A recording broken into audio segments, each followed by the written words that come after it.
This is a Film Stories original podcast. We made this. Welcome to the Starlight Ballroom. Hey!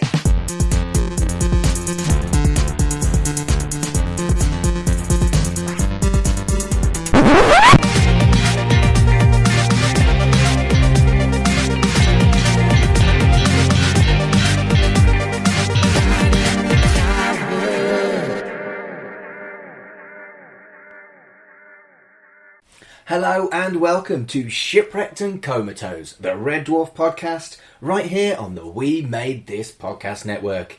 We are into our specials between Series 3 and Series 4, and I am your regular host, Mark. With me at this time, you're not Kurt. What a Shipwrecked and Comatose? What's Red Dwarf? Who's Kurt? Oh dear. Hello, Fraser. Hello, Mark. How's it going?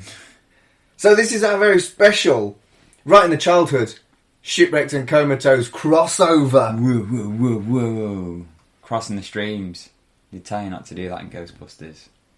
But then that's what actually saves the day. So maybe we should cross the streams. Millennial and welcome to Right in the Childhood, sort of. The podcast on the We Made This podcast network, where two nearly millennials, sort of millennials. Wannabe millennials. Sort of, yeah. We have a chat about our treasured telly memories. We watch them and see if they hold up.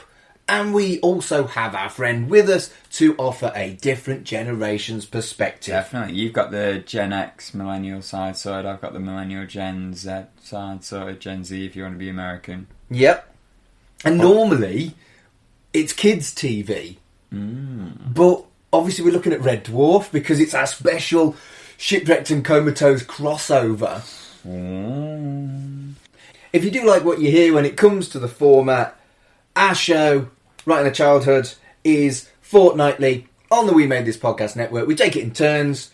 I pick my kind of Gen X-y, early millennial telly shows, which kind of Red Dwarf counts, whereas Fraser, what do you pick? I pick the end of Millennial and sort of more Gen Z kind of stuff. Most recently, it's been a lot of Disney, but we're going, to other stuff as well. Mark had a similar trend where he was doing a lot of almost Doctor Who's. Yeah, BBC drama shit. But then we've managed to, we're mixing it up now. Well, we're back with the Beeb, Fraser, because Red Dwarf is the Beeb. The Beebs. Have you, right? Is it on Dave now? It is on Dave. Yeah, okay. So you've heard of Red Dwarf? I've heard of Red Dwarf, and I know one of the main characters. His name's not Ray Charles, because that's the singer, right? One of the main characters is played by Craig Charles. Craig Charles. Who's Ray Charles? Is that the... Ray Charles is a music artist. Isn't he? Yeah. Yeah. Anyway, I know Craig Charles from stuff you're probably not gonna like that I know him from. I know him from Robot Wars? Robot Wars and Coronation Street. See, I love Robot Wars. I haven't got time to watch soaps. He's quite good on Coronation Street. That was a big part of my childhood, was my mum sticking on the soaps. I knew the TV was the kids until like 7 o'clock when Emmerdale, EastEnders and Coronation Street was on. Which was fair, it was an agreement we all had. And so Craig Charles was in Corrie when you were growing up? He's still in it now, yeah. Is he? Yeah.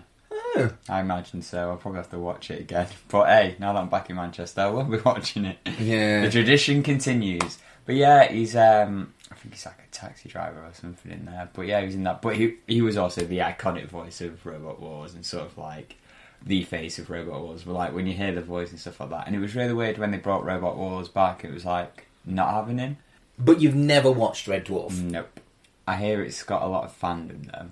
Like a strong fandom. It's very culty, and when you look at it, the longevity is almost second to none. The first episode was in like 1988, and the most recent film, which was like a TV movie, was just last year in 2020.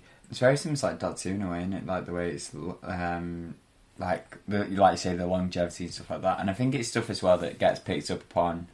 From Americans with UK stuff, I think they think like, if you want to get hooked on something, like there's the community thing of like Abed, there's like this TV obsessed character, and he always gets upset when a series ends. So someone suggests him to watch BBC British stuff because they go on for years and years, and he watches Doctor Space Time, and it's like it's a parody of Doctor Who and a big Red Dwarf. But you can see sort of why Americans sort of like, because I feel like more Americans like this stuff than this is what they think of as British TV. Is like your Doctor Who's, your Red Dwarfs, and yeah, I think Americans tend to think if it's BBC, it's what British TV is. And to be honest, they could have a less accurate opinion. Yeah, that's true.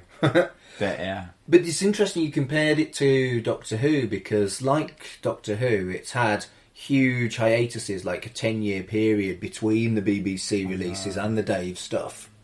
Oh, I do love Dave. It's a great channel, isn't it? You've still not watched Red Dwarf? The way Dave's just got such a hotbed of like old stuff and then stuff that other channels have rejected. Like, have you heard the story about Taskmaster? What's that?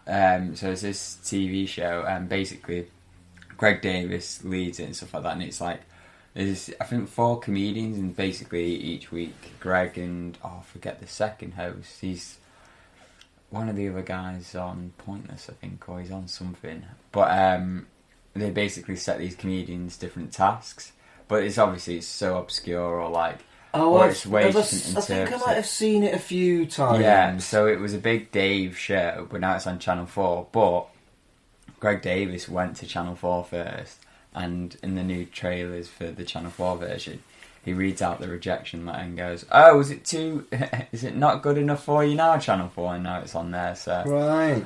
I do like a good bit of Storage Hunters on Dave. Oh, I love a bit of Storage Hunters. Yeah. I've just remembered the guy's name as well in Taskmaster. It's Alex Horn of the Horn Group. He's a good comedian as well, but he's sort of like Greg's sort of side man, and they sort of like set these challenges for him. It's it's hilarious. But yeah, no, Dave, honestly, the way it just brings like older shows, sort of like it's testing the waters with more like comedic stuff as well, like getting all these comedians working with him. Like, so many different comedians are getting their own shows on there. Like, James Acaster has got Hypothetical. And so, when Red Dwarf came back, did it come back... Like, did Dave make new episodes of them? Or was it all just, like, BBC? Well, Dave was showing Red Dwarf and getting really good viewing figures. So they did, like, a 3-episode special that was a bit meta. If you've ever seen the League of Gentlemen film... where they play themselves as well as their characters. Right. And that wasn't very good. I watched that, and that's the only Dave one I've watched, and I didn't think it was very good. But it did well enough that they then commissioned a new series, and it keeps getting recommissioned. They've done a film. Wow. And yeah, it's been a huge success for Dave putting Red Dwarf on. That's well good, yeah. Fair play to him. And they do some pretty good jokes as well in the adverts. It's like when you pick up, do you remember the penguin chocolate bars? Yes. I mean, they still exist now, but like you pick up a penguin. Yes. The slogan goes, and it's got like a little joke on. It's like that level of humour, but right. I really appreciate it on my way to an advert where I'm like, oh, adverts. So, you know what Red Dwarf is then? What is your understanding of Red Dwarf as a telly show? Because normally we do like a pitch where if we've not heard of the show...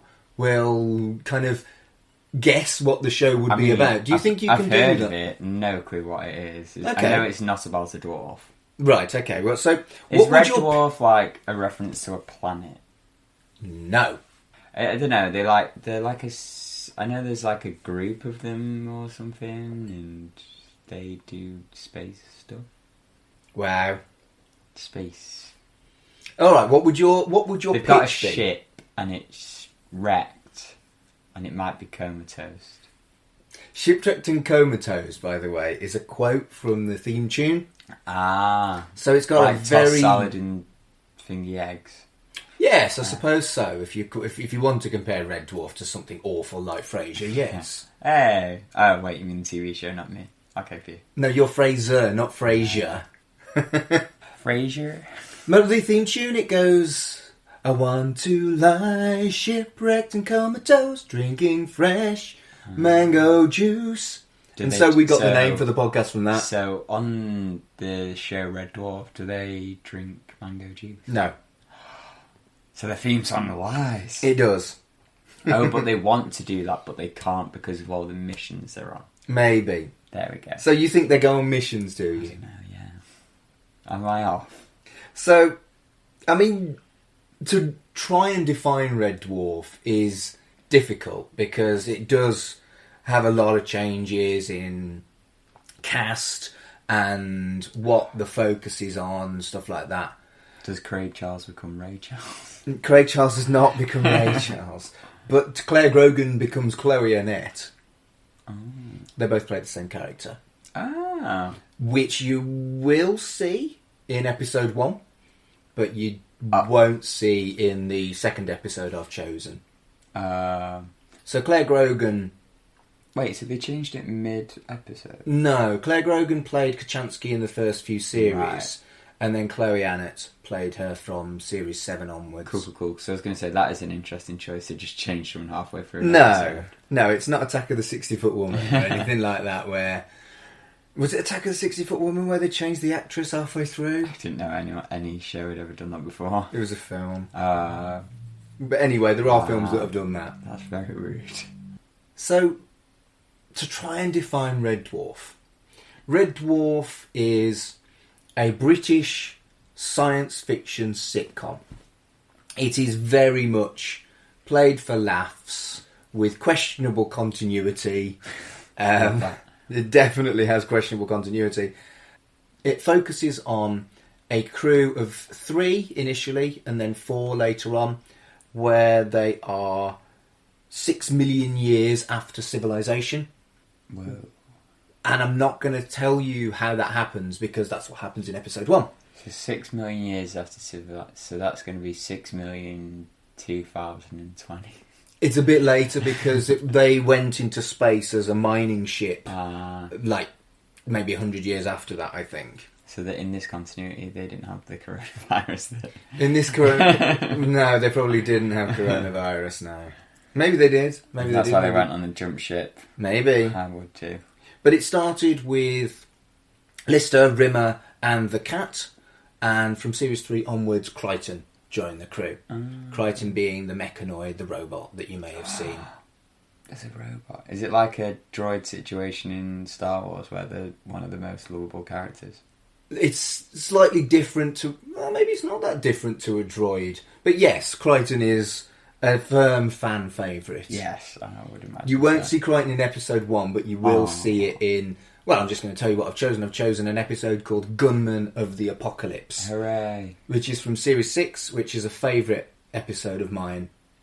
I say our favourite. It is my favourite episode. I was going to say hooray for the robot, less hooray for an apocalypse. Well, no, exactly. But it's widely regarded as one of the very best episodes. Oh, that's good. There's a lot of excellent episodes of Red Dwarf. There are some that are okay, but there are very few that are poor. Oh, that's good. But and you cover them all on the podcast. We do it episode by episode, yeah. Yeah, it's a bit different to Right in the Childhood. We're doing a deep dive. Could you imagine if we tried to do every episode of... No, thank you. What would your show be from your childhood? Apart from Red Dwarf, obviously. Of the ones we've done so far, I'd probably be most interested in doing a Robin of Sherwood podcast. Yeah. What about you? Good question. Maybe... probably Recess, actually. I think Recess was one. Especially because we both got on with it as well. We're not doing either of those. But there are some shows in the future that I wouldn't mind as well. Maybe like a shorter one as well. You know, the ones where they're like 6, but I could commit to that. Yeah. But no more podcasts for Mark. He says. Yeah, no. No. Mark the date, guys, when you listen to this. Oh, don't. And then see how many podcasts afterwards. Honestly, every time I sit with Kurt or Colin, we have an idea for a podcast. It's not good. But what if we did the remakes or the adaptations of, or... No, Fraser. Was there an American version of this? There was an American pilot. Right. I feel like Americans love to get their hands on British stuff and attempt it. They do, and it was wretched. As I imagine. It was wretched. The pilot got nowhere. They had Crichton in it. Robert Llewellyn continued playing Crichton, See, but they recast all the other characters. They managed to do that with some stuff. Like the IT Crowd, the US version had Rich Dyer, so the guy who plays Moss, and you think, yeah, Moss is one of the most important characters. But it just wasn't the same, and they had... It just feels pointless if you're going to recast it all or don't recast at all and get the original casting. It seems silly, because stuff like The Office did that well. They were like, right, we've got this as inspiration. A whole different show, yeah. I did like as well, like, the failure of the IT Crowd USA meant that we got Community. Because, the main guy who plays Jeff in that was Roy. And that flopped, and we went to Community after that. Okay, fair enough. It's a nice little blend. That's 2 Community references I've done today. You do like Community. Community probably doesn't count as something for right in the childhood, though, because you started watching it when you were at uni, right? Yeah, I started watching it when I broke my arm. It was what got me through. I don't remember when you broke your arm. You were about 16? I can't remember, actually. I think so, yeah. It was in my teens. Broke my arm, couldn't brush my teeth, but what I could do was watch Community. Well, there you go. I've rewatched it many times since. Community's alright. How dare you. Before the gas leak, We have got distracted, Fraser. I am going to press the pause button. We're going to watch episode 1, The End, and series 6, episode 3, Gunman of the Apocalypse. And we'll see you... Well, for us, it'll be about an hour. For you, it'll be about 10 seconds. Yeah. We're going to watch those episodes and we're also going to listen to the Community podcast. No, we're not. Oh, it's actually... But yeah, that's the format of our show, Fraser, that we're guesting here. Oh. Yeah, see you in a bit. Can you do a Red Dwarf sound to transition? Yeah. That's exactly what it sounds like.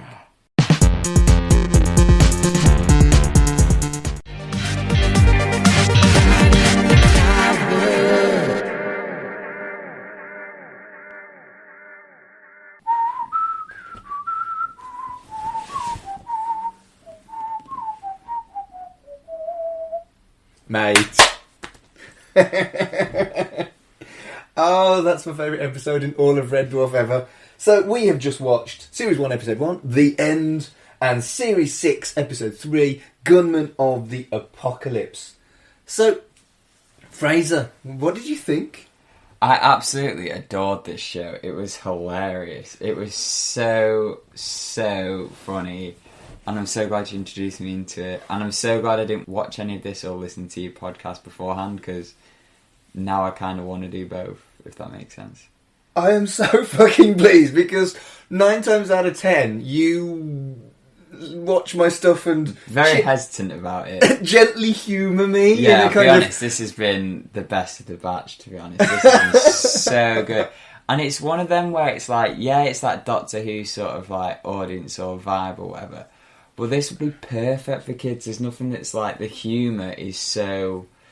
like, for everyone. Yeah, there's jokes that would go over some kids' heads, but they're like visual gags, the slapstick. They're just like the characters as well. They're childlike in a way as well. But obviously, one of them's like Lister. Yeah. Well, I was going to say the cat. The cat. The cat is literally like, you know, it's this new sort of species of humans that's ever evolved from a cat. So they are sort of like Lister's definitely the like.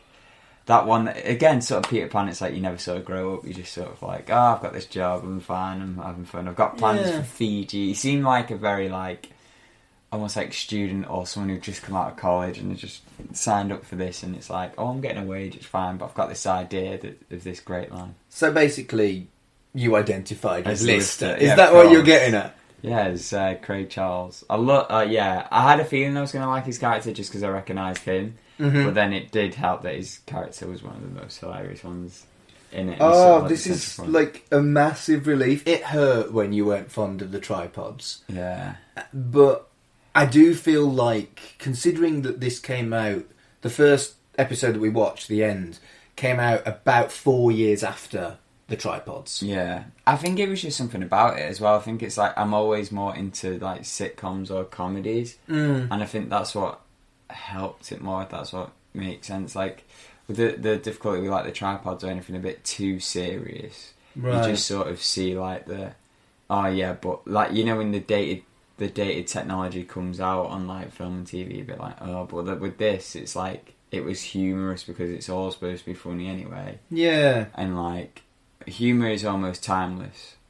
So if it's appropriate humour, of course. Yeah, so you feel like perhaps you can forgive the ropey sets of Series 1. Yeah, and like the hologram stuff. Like, yeah. Obviously, it's not going to be as good, but like the funny thing is, it's like, it's the like 80s or 90s sci-fi. It's what you're expecting. It's pretty funny. I could see TV shows now doing a parody of this almost in a way. Like, someone coming out and doing a showing bad effects. Like if Red Dwarf. I've not seen the new stuff, but if they were to parody their older episodes, it would still be funny. And if they did the new modern technology, it would also work as well. Well, I've not seen any of the Dave stuff. I don't think they do that, to be honest with you. But I think it's odd, isn't it, that whereas something like the tripods, if the special effects are dated, it takes you out of the situation. Whereas if you're watching a comedy, a sitcom, it can almost, without being deliberate, add to the funny. Yeah, and it's one of them as well. It's sort of, I guess it's like you look at timeless films or like the 80s or 90s films that everyone remembers, like Ghostbusters, like Back to the Future. Their effects were stunning, and that's why I sort of remember that. But also like the characters and the humour behind it, you sort of identify with, which I think we did with these characters. I'm not gonna lie, I could not tell you a single Tripod's character's name.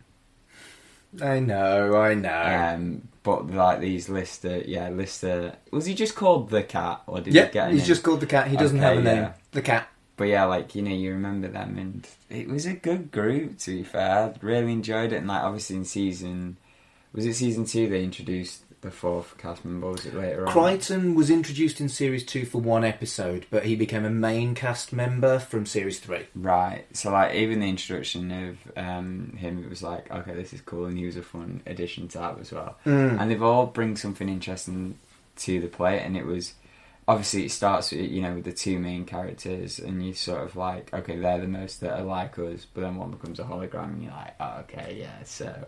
Everyone's bringing something different to the table, and then that brings different levels of humour. So going into episode 1 completely fresh, I deliberately told you nothing other than the fact that it's 6 million years in the future, something happens. And you only knew about Craig Charles being a main character. As you were getting into it, did you expect any of the characters that died to be a permanent cast member, or what did you think was happening? No, I thought it was literally just going to be I saw the two being a main point of thing because we focused on them quite a lot, and then the other characters were sort of like, oh no, this is the rest of the crew. If anything, it made me think, oh, all these characters are going to have to go because clearly the story is just going to be about these two, or like. Maybe we'd get like a Simpsons or Recess thing, whereas like the other cast members would be touched upon in later episodes. But I was like, no, I can only see these two, and like maybe a mission happens and these two get left or whatever, or what actually happens, which is hilarious and very well set up as well. Because like obviously, one character is set away, frozen in time, and one does die. But we learn about the hologram stuff earlier on, so that's how they use it, and it was very cleverly done. Like no. You couldn't have any questions about, oh, why did these two survive? It's like, no, they survived because of the characters they are and stuff. It was very nice. So who was your favourite character?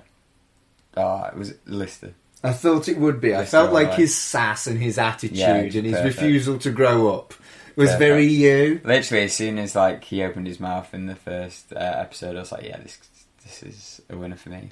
Lister all the way. And who do you think is my favourite character? Oh, I forget what it was. The hologram. Rimmer. Was it? Is it Rimmer? Rimmer's the hologram. Yeah. No, that's what I mean. Is Rimmer yours? No, it's the cat. Oh, it's the cat. Of course, it's the cat. It's a cat. Yeah. The cat. Fool.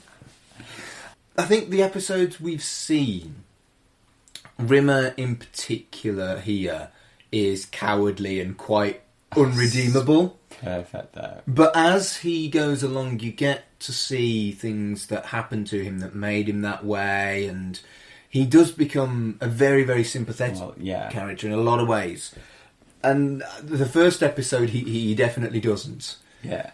But I could see that those qualities were definitely going to be in there or something. Like, he talks about, like, how he's brought up with the wrong parents and stuff like that. And there was, like, subtle hints that it was like, okay, there's more here. There's a reason why he's like this. And there's also a reason why Lister still sticks around with him, because, you know, your mates do some stuff sometimes that make you go, oh, why are you doing that? And some people would, you know, probably call them out on it. But you know that, like, because they're your mates, you're like, oh, no, it's fine. Like, you look past it. Yeah. So I think I was like, that was in my head. I was like, Lister must be doing this for some reason. Like, Rimmer must be a good person somewhere. Or they must have had some connection. Rimmer is a much deeper character than Lister in a lot of ways, because he is so damaged and he is so paranoid, and I think he's just not confident as well. Like, it shows in the first episode where, like, he's, you know, going for this exam, and clearly he is intelligent. Like, he knows the codes, it just always gets flummoxed with him, or like he's trying to write in the exam and he gets stressed out. And we all know those people who are like, they're great at the knowledge, but as soon as it comes to an exam, they're like, freeze up and everything, and then can't even write their own name or put, like, I'm a fish repeatedly. There was someone at my college apparently took too many energy drinks and just wrote their name repeatedly, but the teacher couldn't understand why they got such a low mark, and they got it sent back and checked, and they're like, what happened here? And it's just, yeah, if you're taking exams, just try and find, like, a calming place to be. I always, like, found, like, breaks and, like, doing, like, maybe, like, not meditation, or, like, if you do, like, yoga or exercise or stretching, just something that sets your mind at ease. Or, like, showers as well, because sometimes you'll get, like, a different thought and be like, oh, this is how I can tackle that problem, especially if it's like maths or something. Just a bit of exam advice for you, you know, during a podcast about childhood shows. And Red Dwarf. Yeah. Remember, we were a Red Dwarf podcast too. We're kind of both podcasts. Yeah, that's what I mean. I was trying to do the both. I was trying to. I was going to say, like, and a podcast about a cult classic TV program. Mm-hmm. So, the humour is incredibly British. Yeah. Stuff like library books and the deadpan everybody's dead Dave and stuff like that. It feels very, very British. And they always extend on the joke as well, which is always like, sometimes with American sitcoms, it's like, bam, joke, different joke, different joke. Whereas, like, Britain, it's like, no, it's the same joke, but we're seeing how many tiers we can get it, how many levels. It's like a cake. Too many and it might fall over, but just enough, and it's like, oh, look at that tower of humour. Right, random fact. Oh, Here we go Fun fact. for the funeral.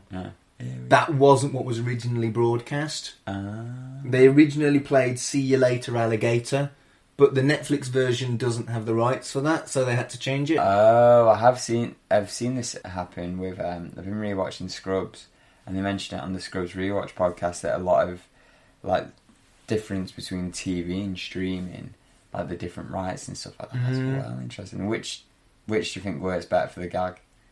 For the character, I felt like See You Later Alligator was more along the kind of awkward humour that he had. Yeah. Do you not think? Yeah, I kind of get that. I guess it's hard because I didn't see and hear the gag at the same time. Like, if I saw the two gags side by side, it's really interesting. So, obviously, you've already rewatched the pilot and done it for the podcast. Yeah. When you guys all rewatched it, did you all rewatch it on the same platform? Like, because we watched it on Netflix. Did they all watch it on there? Did some watch it on BBC? No, and that's how we spotted it in episode 1, is that Kurt spotted that they changed it. Right. Because I don't think I would have clocked it, but as soon as he mentioned it, I was like, oh shit, yeah. You just, sometimes you just remember it's a song, but then when someone mentions it, you're like, oh yeah, what's that specific thing? And it's obviously it's a smaller thing in this, because it's just to emphasise a gag, but sometimes music in shows can play a pivotal part, and it can change if it's like, oh no, we had to go do this because of rights or something. Like, oh, it doesn't have the same impact. I think that happens a lot with Scrubs. And they already spent a lot of money on soundtracks, so you'd be annoyed if it was like, oh no, because of a streaming thing, you can't. Oof. So, as a 20-something, you weren't born when either of these episodes had been made. No. So, some of the cultural references are dated.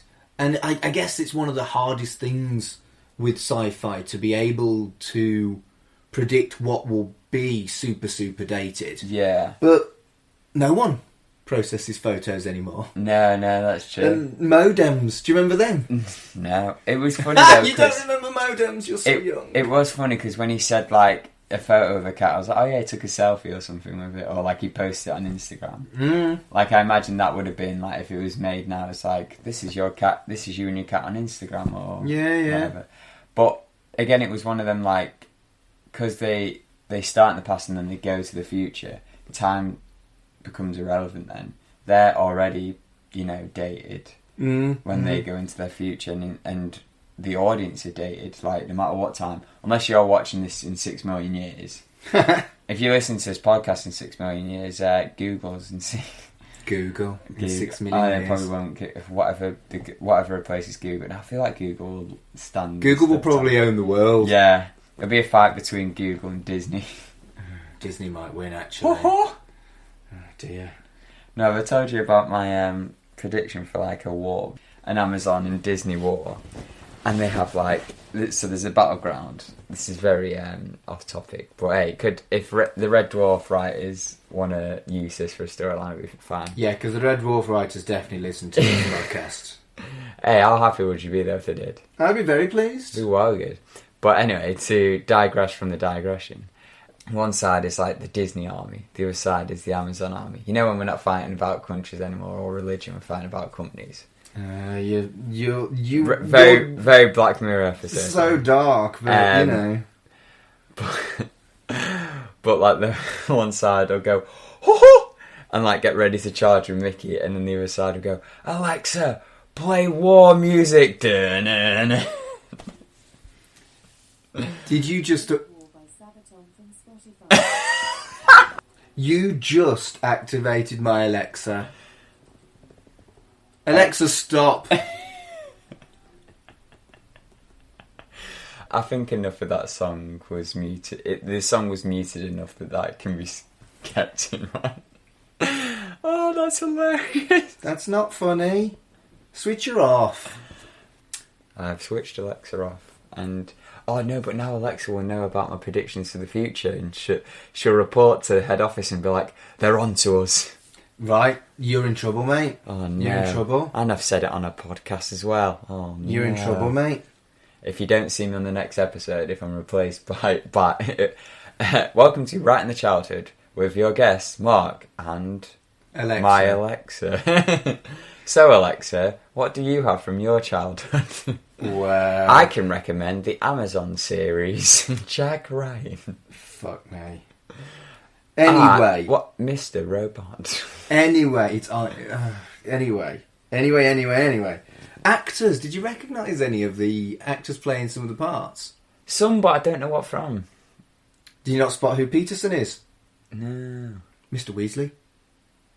Thought so. Yeah. I knew it was. I was like, I spotted him from somewhere, and I was like, is that another Corey actor? And it is, isn't it? He's probably the most famous one. But the guy who played Selby was in EastEnders for years. Right. And Captain Hollister's been in quite a few things. Claire Grogan, who played Kachansky, she was Gregory's girl, if you've ever seen that film. No. When they said Hollister and they talked about the dust, I was expecting to pick up and go, oh, I just smell like Hollister, but then I remembered Hollister wouldn't have been a thing right now. You know Hollister the store? I don't know what Hollister the store is. Oh, it's a clothing store. It's got a very distinct smell. Like, if you ever go in the Trafford Centre or, like, the Arndale Centre and walk past it, we'll walk past it one day and you'll just go, okay, that is Hollister. Like, Hollister is renowned for its smell. Is it a good smell?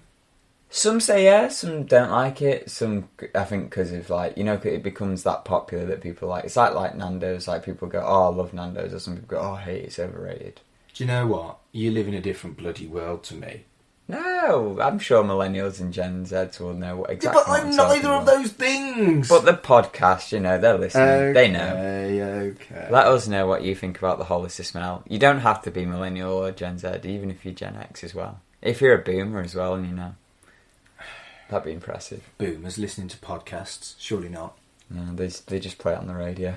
Anyway. Accidentally pick it up. How did you feel like the balance of comedy and sci-fi was in the show? Perfect, to be honest. Yeah, it's ideal. Yeah, I think so too. Honestly, there's nothing like... And all the sci-fi as well was just stuff that was like, it was, sci-fi gibberish to help the plot or to execute a joke. You didn't actually need to be like, right, oh wait, what? Carry the 6 and then that's actually how that works. So you didn't need to get your board out. Like with Back to the Future or like Avengers Endgame or anything like that, where you're like, oh no, wait, the science don't actually, like, I doubt there's Red Dwarf fans that go, actually they won't be able to do this, because they literally just, it's a throwaway line, and then you go, okay, they're doing this now. Like in the season 6 episode, when they need to do the virus, they just go, okay, you just put that on, and they're putting on the VRs to go in. Yeah. We don't need this elaborate thing of going in. We just know that this is a sci-fi world. It works like that. Yeah. They do tend to set it in a sci-fi world, but not go heavy into the sci part of it. Which I appreciate, I think. And so we're going to move on to Gunman of the Apocalypse after having a look at the end. The end was broadcast in 1988. I want you to tell me when you think Gunman of the Apocalypse was broadcast. What year, roughly, do you think it was broadcast? The 90s. Oh, 93. Bang on. Get Out. Bang on. Hey, so that's like 5 years later. I feel like the advance there you go. in tech... That's the maths degree right there for you. Yeah, but no, seriously. 5 years. Fuck's sake. I feel like the advance in tech is significant I did say and production value. I said to you, didn't I? I was like, you were like, oh, what do you think of the new intro and stuff like that? So you can definitely tell that the production design's got a bit better and stuff like that. And obviously more money had been put into it, and obviously like the more technology would have been there, because in time, more technology gets improved and stuff. The hologram stuff as well changed, and you were giving me a lot of, because there was a lot of changes during the series. Oh yeah, as well. so do you want to fill it all into them that way? So we watched episode 1, and I was like, yo, I don't need to explain anything. We watched the theme tune, and I was like, oh, wait a second. So I paused it, and I had to explain why Holly was a woman. That is hilarious. Please tell that story again, because that is so funny. Well, everybody who's like Red Dwarf fans knows, but basically, Norman Lovett got fired. So he ended up being replaced by Hattie Hayridge, who played the female equivalent. I just like that. Did they purposely go out of their way to do that alternative reality story to replace him, or was it just a happy? I think so. Because that is a very, like, not bitter, but that's like a very convoluted way of getting rid of someone. But I respect it. But if it's one of the things of like, oh, we've already done a like alternative reality, why not just take them? Then that's like you've done a clever fix there. Either way, I'm all for it, and I think it's hilarious. The thing is, if Hattie Hayridge had been shit, it would have been a massive detriment to the show. But she wasn't. She was also brilliant. I think it also works that the character can change gender or can change, because it's like, it's like a program really, Yeah. So it works really well. There's a show from my childhood called My Parents Are Aliens. Right. So the parents are aliens, but they disguise themselves as humans to be parents. And the mum, the actress, changed halfway through from like a blonde woman to a brunette woman, all the way around. But the reason why it worked on that show was she was an alien. She could literally change however she wanted to look.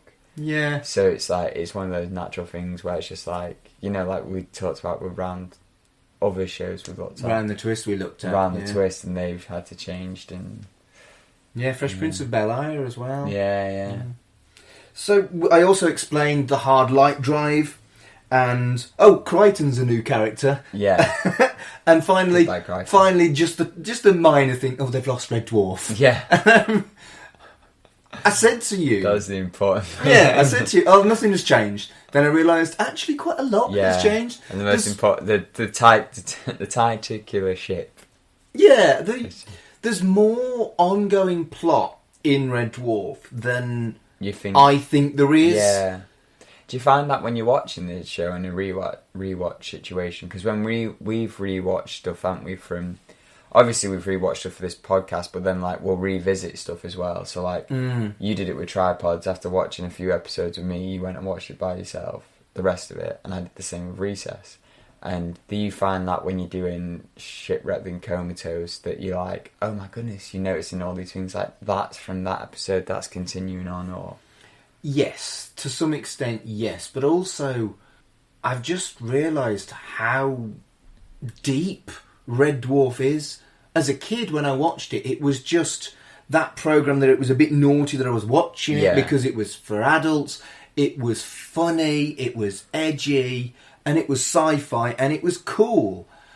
But as a grown-up, rewatching it in a kind of analytical way, I've really appreciated how sophisticated, how intelligent, how satirical, and how, bloody hell, how much they get into a 30-minute episode. Yeah. And not just the gags, but the subtleties and the sci-fi elements and the real kind of philosophical stuff that I didn't spot when I was 12 or 13 watching this. I love rewatching it, that not only does it hold up and is still funny, but that I'm getting more out of it as a podcaster looking for stuff Yeah. that I didn't get in the initial 100 times. I watched this so many times as a kid. VHS. Oh. I had all the VHSs. Watched it out of order and it didn't really matter. Whereas these days now, I absolutely have to watch from start to finish. There is that new culture behind it of like having to watch every episode, and I think that is benefiting shows like this because they, again, it's why we said it in the beginning of this talk after we came back. It's perfect for kids and for adults. Adults, like you say, if you're watching it in order, you can get these deeper things. Kids can just enjoy it and not like look too much deeper into it. But now that we're doing this sort of like watching one after another, it is sort of like, okay, you're being rewarded for that. But also, if you just want to stick it on, you can do. So it's like the best of both worlds, and not all shows do. And I think sometimes we've noticed doing these rewatch things, it can be the detriment to some shows, or it can make shows that they are, you can just stick it on, or you do have to follow them through. But all the way through. And we've kind of discovered really that I like the linear shows and you like the drop-in, watch one episode kind of thing, don't you? So this is like best of both. It's got us both sorted. Yeah. There's a bit of a Simpsons gag as well. Like, to cut a long story short, I've watched all the Treehouse of Horrors last Halloween, and in one of them they make a joke, because one of them it was like the 600th episode of The Simpsons. Right. And it's like, there's been 600 of these, and it's like, yeah, and now they make you watch them all in order. And it's just like, oh yeah, that's the thing. There's not like, it's just a changing culture, innit? And it's good to see that Red Dwarf has managed to stick throughout it all. I mean, this is on Netflix, one of the biggest streaming services out there, and people probably would have picked it up on Netflix, and different generations are looking at it. So, the sight gag of Lister tonguing the VR woman. VR was a really kind of new concept around this time. It was also certainly nothing like the VR we have. This predicted the future, basically. Yeah, well, it's one of those interesting ones, because like VR and 3D have come and gone so much, haven't they? Like 3D especially, but like VR, like what's that? Oh, you gave me the DVD once for it, and it's one of those like so bad it's good films. Lawnmower Man? Yeah, you knew as soon as Community did a parody of it recently. I love Lawnmower Man. So funny, and the Dean's like worlds upon worlds, and it's just like VR's been a great point for humour, I think. That whole thing of like, oh, the person looks so goofy on it, and like when you're looking from their perspective, yeah, it looks incredible, but you're looking at it, and to be fair, VR's still like that. Someone puts on a headset, they still look goofy then. Some of the YouTube stuff that I've watched recently where they show the people in the VR rooms do look as dumb as Lister did in that. Exactly, yeah. It predicted the future. Yeah. It's The Simpsons, maybe. Yeah. It's not as creepy as The Simpsons. So I was going to say VR's been around for a bit, hasn't they? But who knew it would stick around? But Red Dwarf really relies on a lot of sight gags. It's very slapstick. Yeah. And it's more slapstick on the rewatch than I remember it being. Yeah, I think slapstick's great as well, because it's ageless. Like, if you look at those silent films like Buster Keaton or Charlie Chaplin, like, they are still funny. You don't need historical context, you don't need like, oh, in this world or whatever, or like nothing's dated. It's like someone whacking their head on something is always going to be funny. Yeah.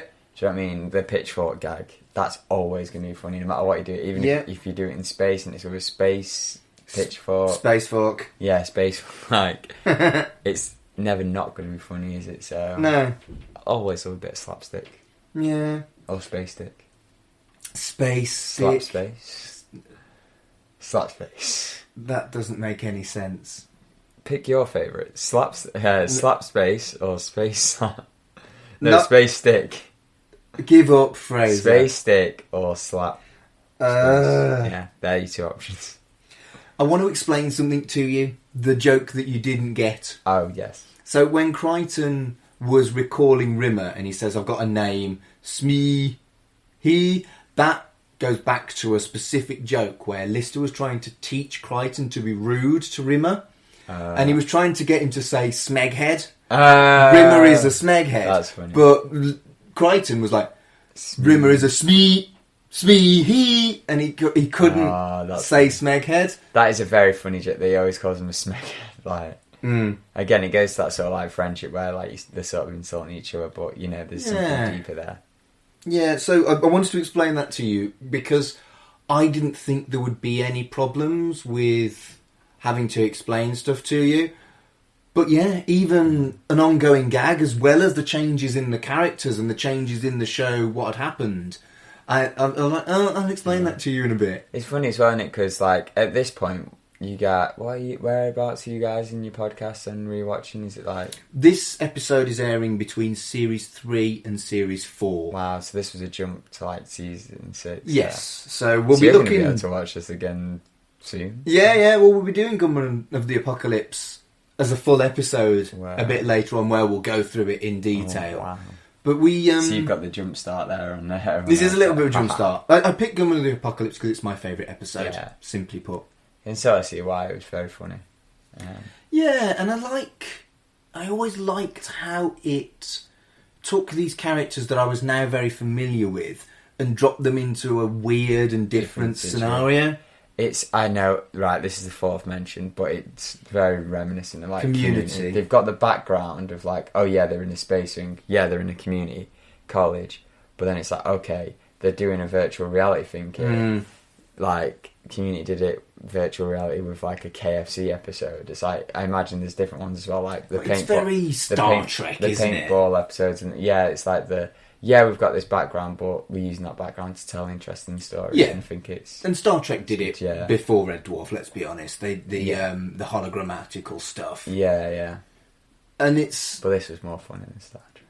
Well, yes, Red Dwarf is better than Star Trek. Of course, it is. Oh, is that a controversial opinion to say? Probably is on this network. There's loads of Star Trek shows. You're going to start a civil war on the We Made This podcast network between the Star Trek podcast and the Red Dwarf podcast, considering we love each other. You are heavily outnumbered there as well. We love each other. I listen to some of the Star Trek podcasts. Oh, I only some.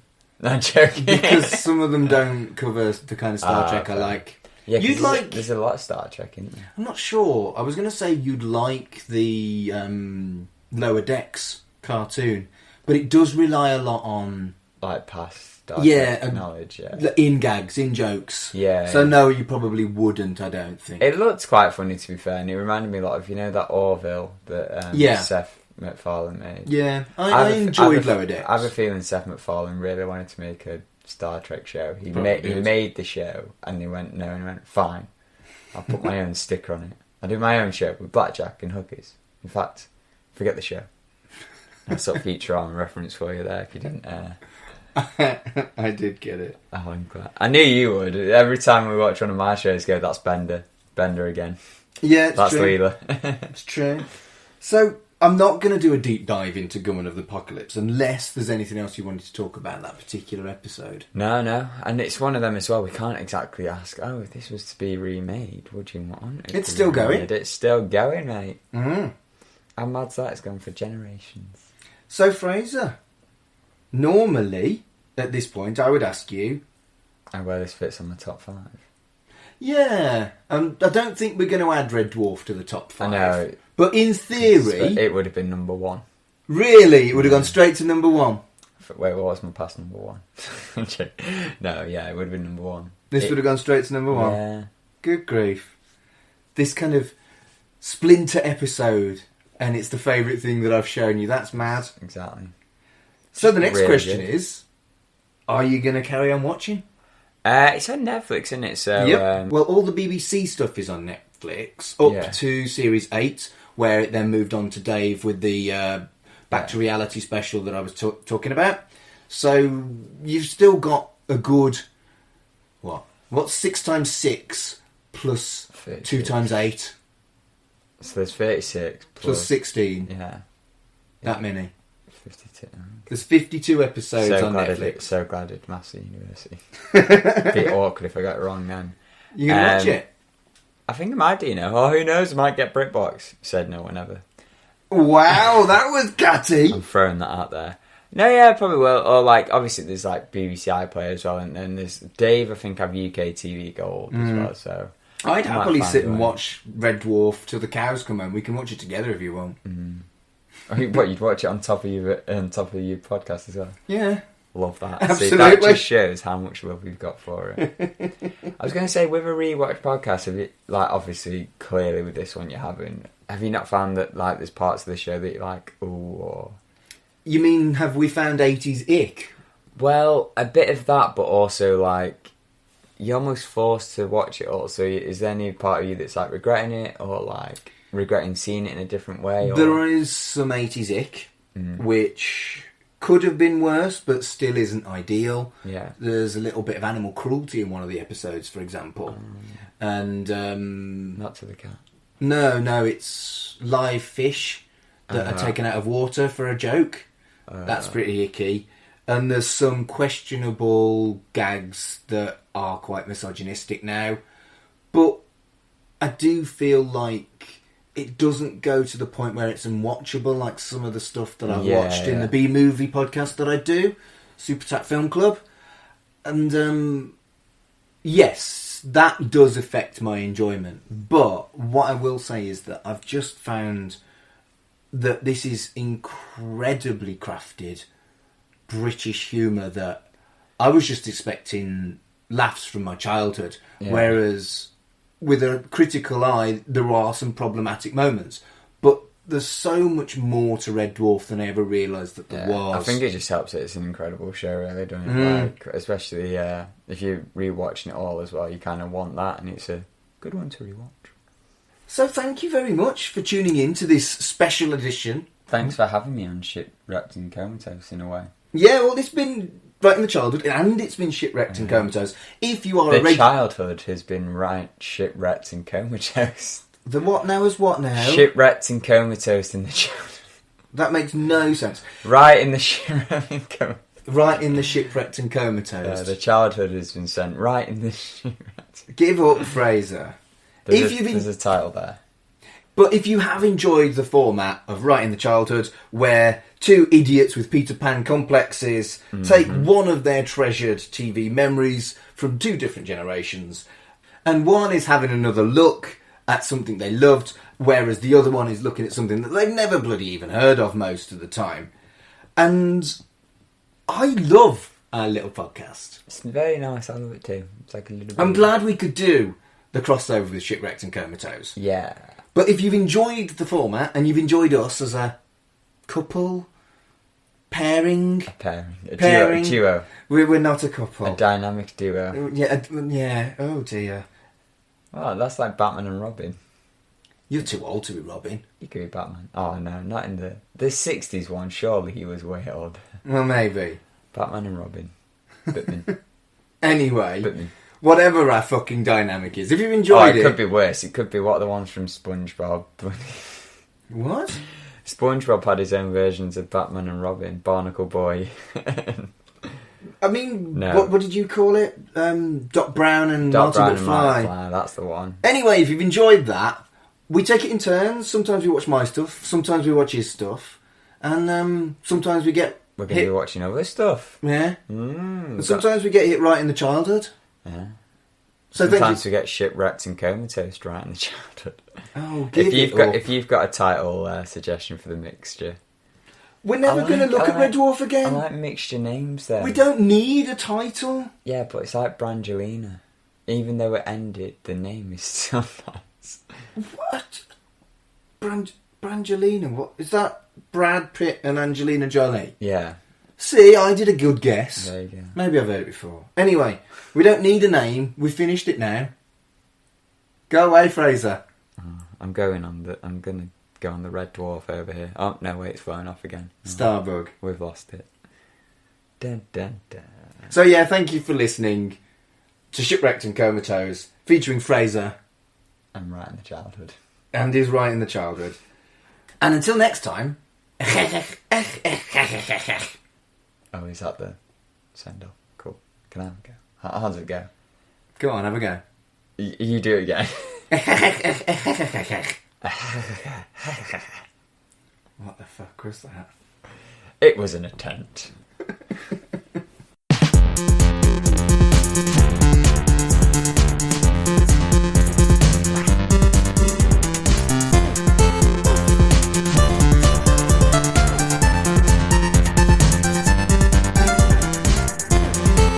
Shipwrecked and Comatose, a Red Dwarf podcast, was created and produced by Mark Adams and Kurt North.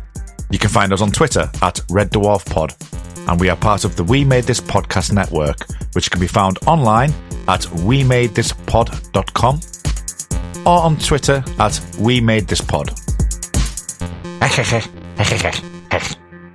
Hello everyone, this is Tony, Network Chief of We Made This. As you know, our podcast network brings together a brilliant assortment of talent who talk about all kinds of pop culture content, such as the episode you've just listened to. We're not going anywhere, but we'd love to keep the lights on for even longer if you're able to support our network on Patreon. For just £2 a month, you get your name in lights and the satisfaction of knowing you're helping us produce more great audio. And for £3 a month, you'll get your name in lights, but you'll also get access to an exclusive bi-monthly podcast from the We Made This talent pool on podcasting, pop culture, and, well, you tell us. We'll take your suggestions. For less than the price of a coffee per month, you can help keep We Made This going. Just head to patreon.com/We Made This. That's patreon.com/We Made This. And get the ball rolling. Right in the Childhood is a podcast brought to you by the We Made This Podcast Network. You can follow the show on Twitter at RITCPod. The show's creators and hosts are Mark Adams and Fraser Summers.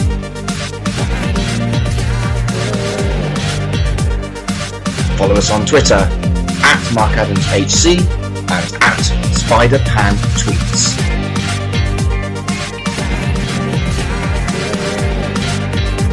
The show's logo was created by Carl Bryan and the theme tune composed and performed by Colin Jackson Brown. Thank you for listening, and we hope you enjoyed being hit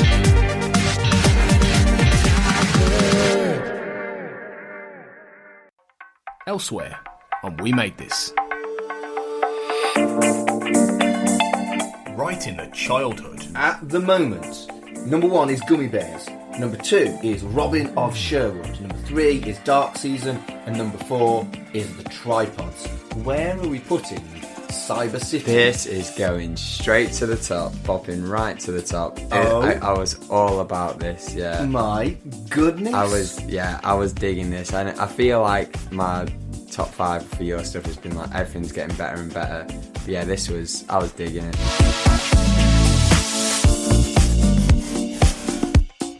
We dig music. She always makes me think of my mum, though, because my mum's middle name is Avril.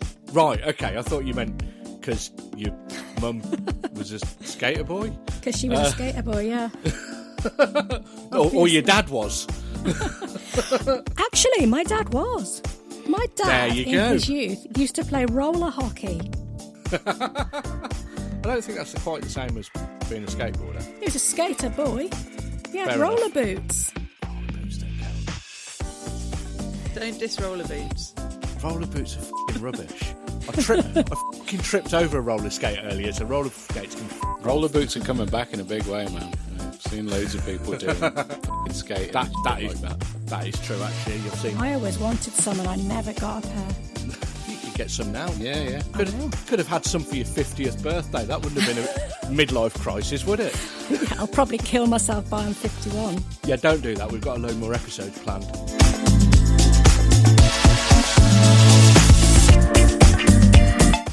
We are Starfleet. They want to share their joy, their feelings, whether it's happiness or disappointment. And I understand. But Thursday afternoon, taking a screen grab of the final act and like the big reveal and just like, oh my God, I'm so excited. And then hashtagging like Star Trek Discovery, Star Trek Picard, Star Trek Voyager. It's like, come on, man, you're spoiling it. Yeah, I hate spoilers myself. I do. Whenever there's something I'm looking forward to, I do try to stay off of any and all social media if I can. Check out all of these shows and more on the We Made This podcast network.